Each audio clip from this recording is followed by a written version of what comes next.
Hello friends, good morning. आज मी खूप जास्त एक्सायटेड आणि हॅप्पी आहे आणि या हॅपीनेसचं रिझन तुम्हाला थोड्या वेळात कळेलच. सकाळी सकाळी मस्त फ्रेश झाली, देवपूजा केली आणि दिवसाची सुरुवात खूप पॉझिटिव्ह झाली. कळलं का, माझी फॅमिली गावाहून मुंबईला आली आहे. मी फक्त एकदाच बोललेले की मला पालेभाजी खूप जास्त आवडतात आणि बघा, यांनी येताना सगळा गावाकडचा गावरान भाजीपाला आणला बरं. तुम्ही म्हणाल यात काही एवढं स्पेशल? हा फक्त भाजीपाला नाही, हे त्यांचं माझ्यावरचं असलेलं प्रेम आहे. आणि एवढा भाजीपाला बघून आणि त्यांचं प्रेम बघून मी तर खूपच खुश झाले. भाजीपाला लावून आम्ही स्वामी समर्थांच्या दर्शनासाठी गेलो, कारण स्वामींच्या दर्शनाविना माझं कुठलंच काम होत नाही. वाटेत महादेवाचं मंदिर पण होतं, तर तिथेही जाऊन आलो. आणि ह्या आहेत माझ्या आजी सासू, माझ्या खूप जास्त फेवरेट पर्सन.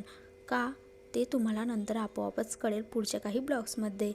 घरी आलो, मस्त गावरान वांग्याची भाजी, डाळ भात, मस्त जेवण बनवलं. तुम्हीही या बरं जेवायला. आजसाठी एवढंच. बाय. Thank you for watching. भेटूया नेक्स्ट ब्लॉगमध्ये.